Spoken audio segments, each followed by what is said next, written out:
Out of the Cave to Become Men, Journaling History by Doug Ferguson. Read by Doug Ferguson. Chapter 6, The Conflicts.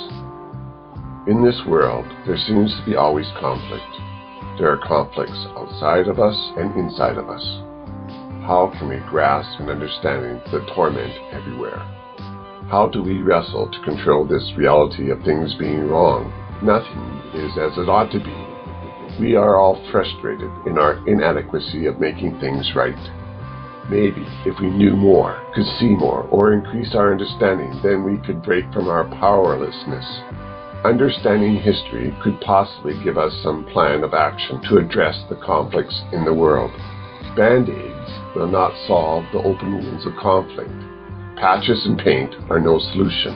Burying our head in the sand will only increase our fears and frustration. The challenges of life are more than patches and paint, smoke and mirrors that are used to mislead ourselves and allow others to take control. And if none are controlling our destinies, letting the fates decide is no solution and will leave us in darkness of despair.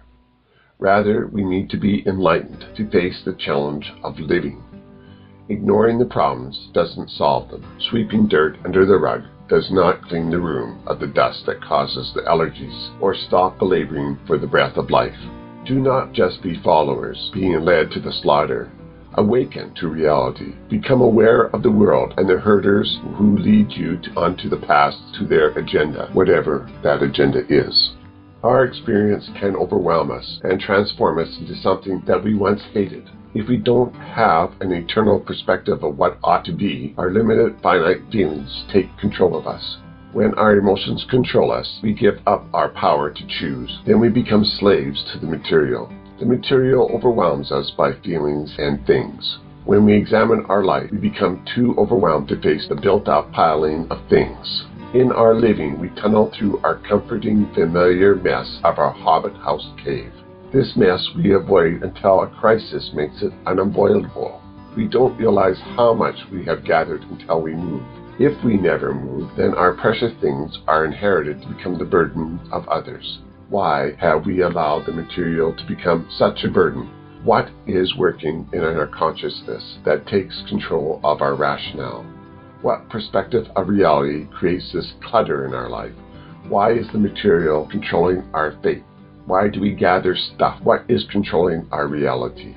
Subconsciously, we have allowed the worldview reality that material controls consciousness to burden us. We avoid looking at this reality until it is shoved into our face when crisis comes upon us. Then we are overwhelmed by this reality. How will we be able to overcome the material? What can we do? The burden of the hoarder I have used to expose the conflict of worldviews. How does the psychologist in a hoarder show bring positive resolution to the crisis? The psychologist attempts to bring the hoarder out of a life dependent on the material. Instead, the hoarder needs to desire people. This drama of the hoarder is the drama of conflict between two worldviews that have plagued humanity since the beginning. It is the conflict that has caused wars and created and destroyed nations. It is the conflict of two primary worldviews. Are we even aware of this conflict in us and around us? Do we really know who or what we are? What is driving our life in the now? Where will our life path lead us? What makes us tick to the timing of the clock of life? The conflict in us confuses and leaves us in chaos and despair. In the darkness of the cave, we must find the light that will enlighten and move us on the path to life. But are we up to the challenge to look in the mirror and identify the two forces residing in our soul? One that wants to hoard and control for the security in things hidden in the self-induced prisons. Another that wants to explore new lands and know new ways, finding new people and meeting the challenges of life. Are we finding purpose in the building of relationships and covenants with others? One path burying the head in the secure sand of ignorance, condemning others for their success. The other path is on top of the mountain looking out, the views of the misty unknown past behind and the foggy future of possibilities ahead, where we accept our frailty and grasp the helping hand that edifies and gives encouragement in the challenges, believing in a vision of hope, a promise of tomorrow. The choice is always before us, whether to hide in the security of self-induced knowledge of ignorance, the self-righteous know-it-all, or to face the unknown, security or promise. In each of us this battle rages. The decision is ours, and in doing we find ourselves. Is the material eternal? Are all things formed by the universe? We perceive patterns and orders in the universe, but is this an illusion of our perception? Why does a thing have design and order? Does the material have consciousness? Does the material have conscious thought to plan and order itself?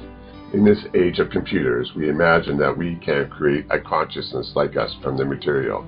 If we are only matter and we have a consciousness, surely it must be possible to create consciousness out of matter. But is matter conscious? Is consciousness real?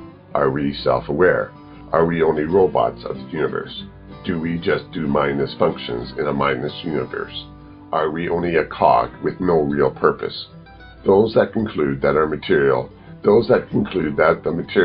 is all there is believe that making a consciousness out of the material is possible. Our movies, media, and academia have portrayed that we will create consciousness out of the material. Doing this will give support that the universe can create machines with self-awareness.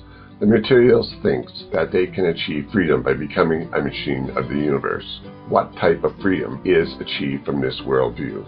It is the freedom from guilt, a freedom to be a victim of the powers that be in the universe of the fates. Being a materialist, one can dehumanize themselves, declaring to all that we are just gears grinding to nowhere, so why worry about life? With the material being eternal, we become machines of the universe. We are just programmed with inputs for outputs. Some are resigned to the fates, and some consider themselves as self-programming machines. If we consider ourselves lacking, we can remake ourselves. We can reprogram ourselves. If only we can find the perfect self-help book that can recreate us into an eternal material of wonder and grace. But are we a cog, being created from inputs caused before our time? Can we reprogram and rebuild? As I muse of this, I consider The Hitchhiker's Guide to the Galaxy. In the story, the mice have created the machine of the Earth, which was created by a computer called Deep Thought, which is another machine. If we consider this point of who created Deep Thought, we would get into an infinite regression of who created who. Infinite regression is faulty reasoning because it is a form of circular logic.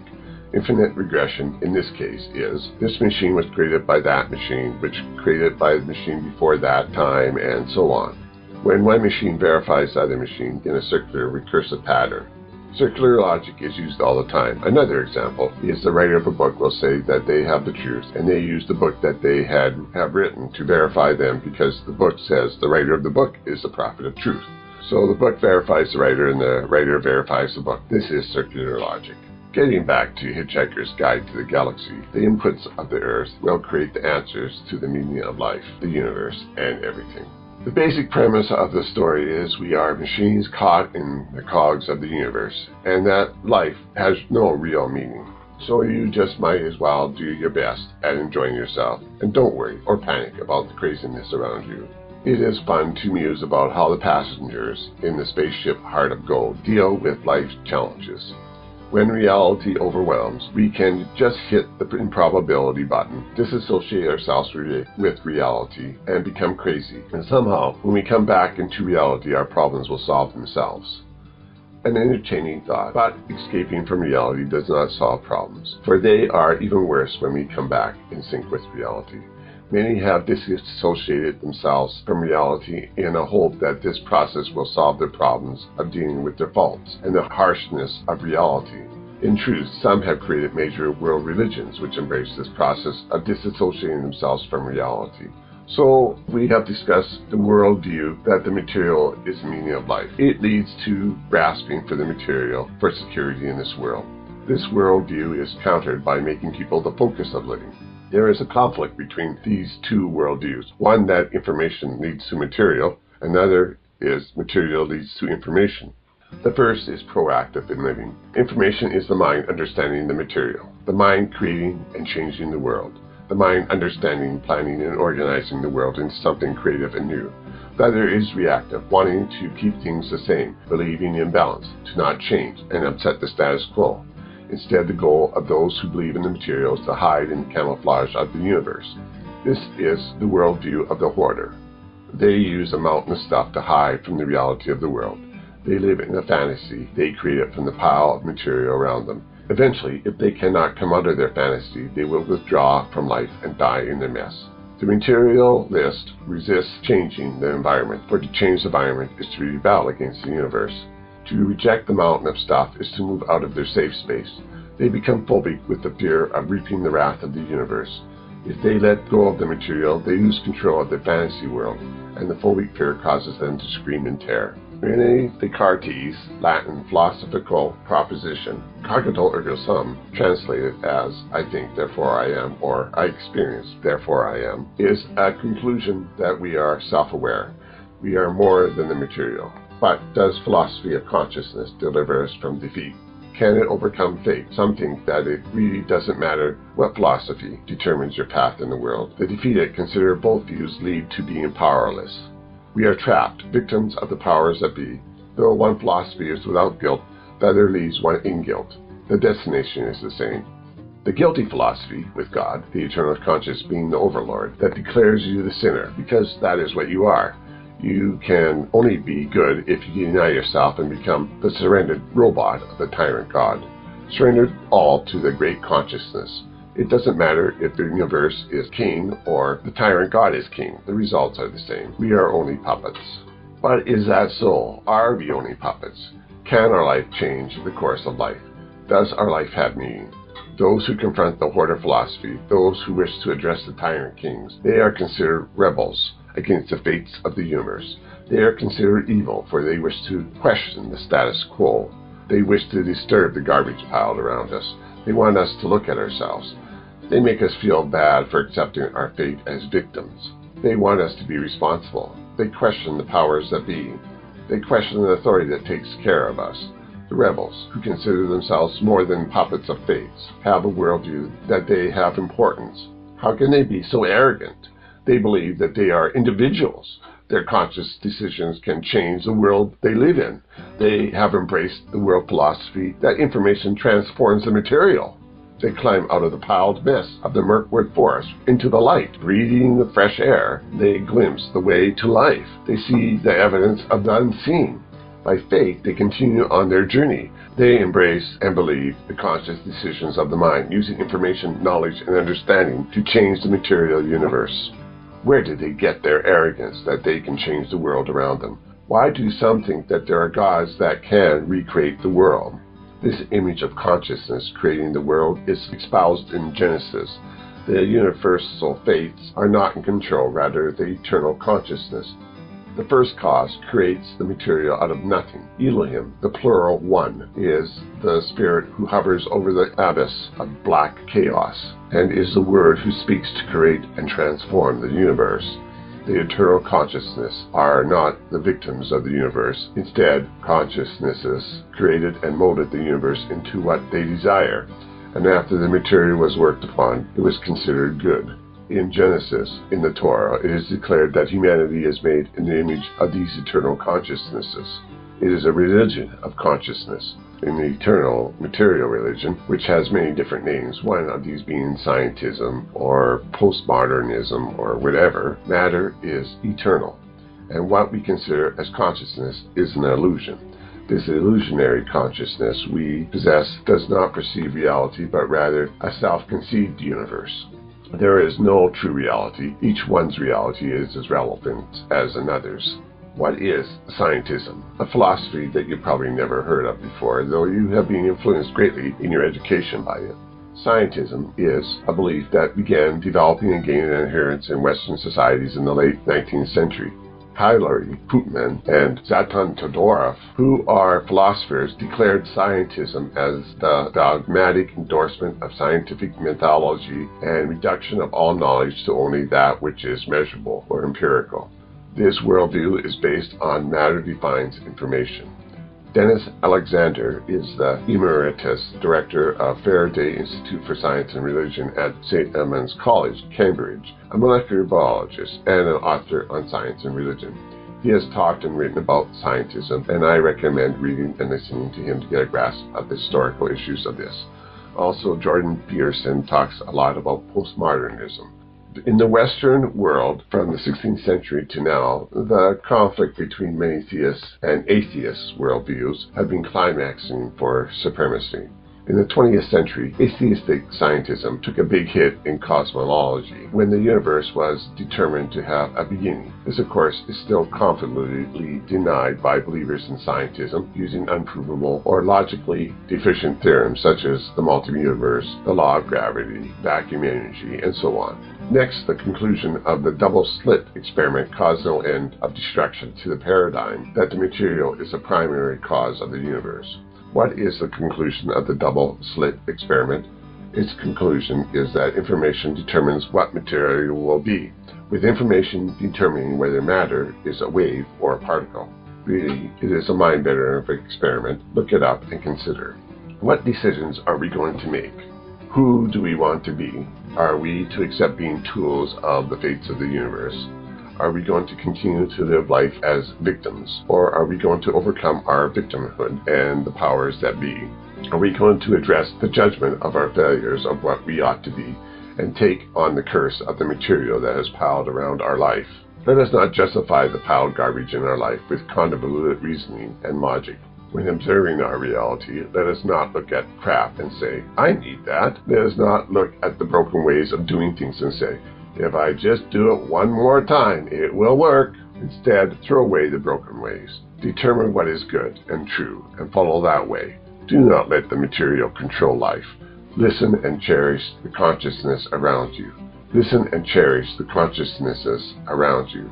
Make the conscious decision to not be a victim. The theistic and the materialistic world view battle it out in the world we live in. Become the image you were created to be. Do what is good and righteous. Transform your world. Accept responsibility. Take conscious control over the chaos. Learn what is good and true. Find the light. Become the beacon on the hill. Overcome the conflict in you and in the world. Take on the challenge of life. In the age that we live, socialists are promoting a great communal global community. This is not the first time where the narrative has been espoused to gather humanity into one civilized utopia. But are those talking up utopia like a salesman's spiel really bringing us together in peace and harmony? Socialists preach all identities are equal in value. If some groups do better than others, the conclusion must be that one group is stealing from the other. The socialists preach that the successful group should feel guilty of their success because they have become successful by stealing from the victim group. They preach such to make the successful feel guilty, so they will give up their identity and wealth to justify the covetousness of the unsuccessful. The socialist preaches this oppressor-victim relationship, which creates division and violence between groups.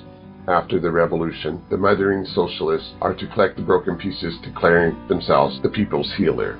Do not think that the violence of this dogma cannot engulf your current peace. Do not sleep while it possesses the minds around you. Violence has occurred in the past. You are not exempt from it to occur in your future. For this strategy is not a new phenomenon. It has been repeated for millennia, which you will recognize in the mythology of Osiris, which I will discuss in another chapter.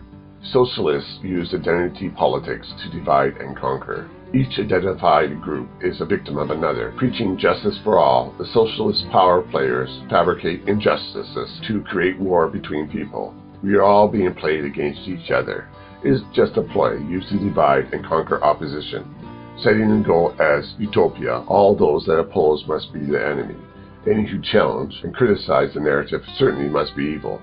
Why else would they oppose utopia? Utopia, the fantasy where there are no nations, no religions, no thoughts to divide the peoplehood, as espoused in John Lennon's song, Imagine. The stage is set. It is us against them, or them against us. Sometimes it's so confusing to determine the enemy. Those that criticize must be racist, fascist, or some other demonized monster. To criticize, surely they must be evil against the common good of reaching utopia promised.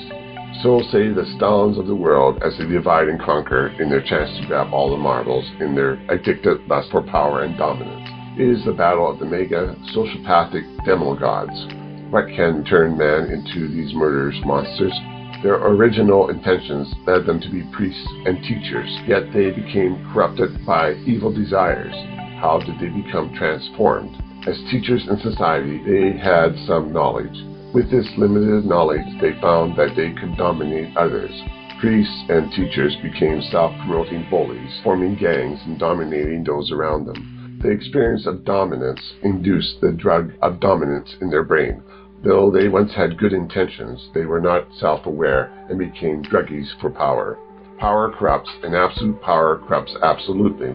According to Salvinder Avi, a neuroscientist at Wilfrid Laurier University, the mentality for dominance has been studied and has been found to create chemically induced brain hormones to drive sociopaths brutally onward. For our brain hormones can influence our thoughts and our environment, and thoughts influence our brain, such that the more power we feel we have creates a high that we crave.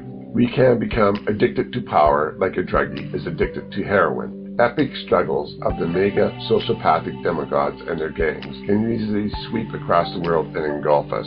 We can accidentally or intently become part of this struggle for control, for it is all around us and the struggle is in us. Our internal struggles can overwhelm us, and the external struggles can engulf us like a tsunami, catching us unaware. Are we sleeping, unaware of the time we are in? Like no time before, the world can change in a twinkling of an eye.